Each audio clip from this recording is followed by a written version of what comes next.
Guys, ഞങ്ങളാണെങ്കിൽ ഒരു യമണ്ടൻ പടം കണ്ടിട്ട് വരികയാണ്. കങ്കുവ, സൂര്യയുടെ കങ്കുവ.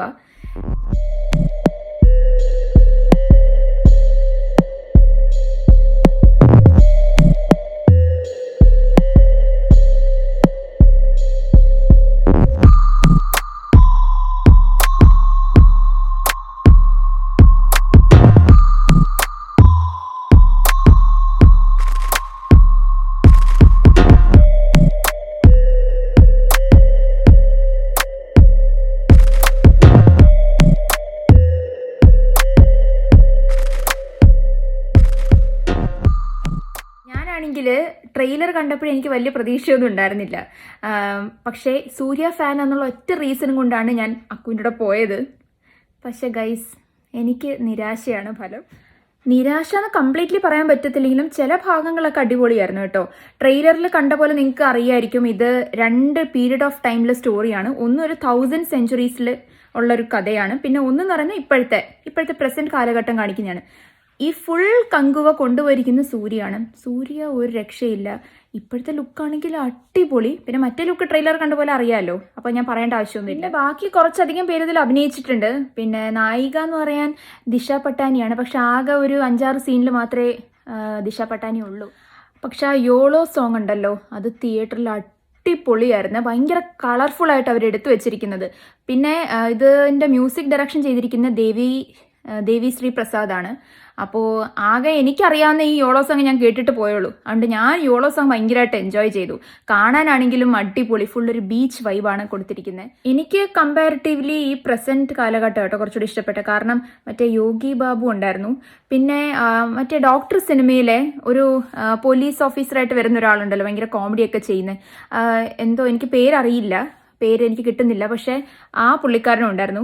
അപ്പോൾ ഈ പ്രസന്റ് സിറ്റുവേഷനിൽ ഇവർ രണ്ടുപേരാണ് കോമഡി സീൻസ് കുറേയൊക്കെ കൊണ്ടുപോയിരിക്കുന്നത്. അതുകൊണ്ട് ആ ഒരു ചില ഭാഗങ്ങളിലെ കോമഡികൾ മാത്രമേ ഉള്ളൂ ഈ സിനിമയിൽ കുറച്ച് രസമായിട്ടുള്ളത്. പിന്നെ ഫുൾ കാണിക്കുന്നത് പഴയ കാലഘട്ടമാണ്. പഴയത് ആ ഒരു 1000 നൂറ്റാണ്ട് പഴക്കമുള്ള ജാമ്പവാന്റെ കാലത്തെ കാര്യങ്ങളൊക്കെയാണ് കാണിക്കുന്നതിനകത്ത്. സിനിമ ആകെ മൊത്തവും അടി ഇടി, എൻ്റെ പൊന്നെ ജഗ പുകയായിരുന്നു. മൊത്തവും ഫൈറ്റ് സീൻസാണ്. ചില ഫൈറ്റ് സീൻസുകളൊക്കെ ഒരേ പൊളിയായിരുന്നു കേട്ടോ. സൂര്യ ആണെങ്കിൽ ഇങ്ങനെ നിറഞ്ഞു നിൽക്കുകയാണ്.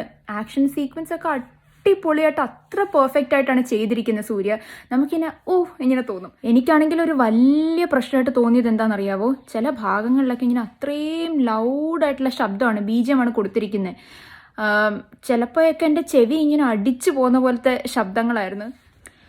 അതിൻ്റെ കൂടെ ഒരു കുട്ടി ചെറുക്കനുണ്ട് ഇതിനകത്തെ. അവൻ്റെ ആണെങ്കിൽ കീറ്റിൽ എന്ന് പറഞ്ഞ് ഇങ്ങനെ കുറേ കണ്ടിന്യൂസ് ആയിട്ട് എന്ന് പറഞ്ഞ് കേട്ടോണ്ടിരുന്നിട്ട് ഇപ്പം എൻ്റെ ചെവിക്കകത്ത് മൊത്തം ഈ ശബ്ദമാണ്. ചിന്ന സർപ്രൈസ് ഉണ്ട് ഗൈസ്, ഒരു ക്യാമിയോ റോൾ ഉണ്ട്. ആരാന്ന് ഞാൻ പറയുന്നില്ല, നിങ്ങൾ തന്നെ ഗസ് ചെയ്യുക. പിന്നെ ഒരു വലിയ സർപ്രൈസ് എന്ന് വെച്ചാൽ കങ്കുവ സെക്കൻഡ് പാർട്ടും വരുന്നുണ്ട്. അപ്പോൾ നിങ്ങൾ അതിന് റെഡി ആയിരിക്കുക. ഓവറോൾ ഞാൻ സിനിമ ഒരിക്കലും മോശമാണെന്ന് പറയുന്നില്ല. ഇവർ ഇതിൻ്റെ പുറകിൽ കുറേ പണിപ്പെട്ടിട്ട് നമുക്കത് കണ്ടാൽ തന്നെ മനസ്സിലാവും. കാരണം അത്രയും എഫേർട്ട് എല്ലാവരും എടുത്തിട്ടുണ്ട്. എസ്പെഷ്യലി സൂര്യയുടെ ആക്ടിങ് ഞാൻ നേരത്തെ പറഞ്ഞല്ലോ, ടോപ്പ് നോച്ച് ആയിരുന്നു. വിഷ്വൽസ് ഒക്കെ ഗംഭീരമായിരുന്നു. പക്ഷേ ഈ പറഞ്ഞ പോലെ സ്റ്റോറി എവിടേക്കോ കുറച്ച് ലോജിക്ക് വർക്കാവാത്ത പോലെ ഫീൽ ചെയ്തു. പിന്നെ ആകെ മൊത്തം സ്റ്റോറി എല്ലാം കൂടെ കൂട്ടിച്ചേർത്ത് വായിക്കുമ്പോൾ സെക്കൻഡ് പാർട്ടിന് വേണ്ടി ബിൽഡപ്പ് ചെയ്ത് കൊണ്ടുവരുന്ന പോലെ തോന്നിയേ. അപ്പോൾ അത്രേ ഉള്ളൂ ഗൈസ്. പക്ഷേ ഒരു കാര്യം കൂടെ പറയാനുണ്ട്. ഞാൻ പറഞ്ഞില്ലേ, ഇതിൻ്റെ സിനിമയുടെ പുറകിൽ വർക്ക് ചെയ്ത എല്ലാവർക്കും ഒരു ബിഗ് റെസ്പെക്റ്റ്. പക്ഷേ എന്തോ എനിക്ക് വർക്കാവാത്ത പോലെ ഫീൽ ചെയ്തു. ഞാൻ എൻ്റെ അഭിപ്രായമാണ് പറഞ്ഞത്. എല്ലാവർക്കും അങ്ങനെ ആവണം എന്നില്ല, പലർക്കും പല പേഴ്സ്പെക്റ്റീവാണ്. പക്ഷേ എന്തായാലും തിയേറ്റർ എക്സ്പീരിയൻസ് ആണ്. അപ്പോൾ എല്ലാവരും തിയേറ്ററിൽ തന്നെ പോയി കാണാൻ ശ്രമിക്കുക. ഇനി സിനിമ കണ്ടവരുണ്ടെങ്കിൽ നിങ്ങളുടെ അഭിപ്രായം കമൻറ്റ് ചെയ്യുക. അപ്പോൾ അത്രേ ഉള്ളൂ ഗൈസ്. അടുത്ത വീഡിയോ ആയിട്ട് കാണാം. അതുവരേക്കും ബൈ.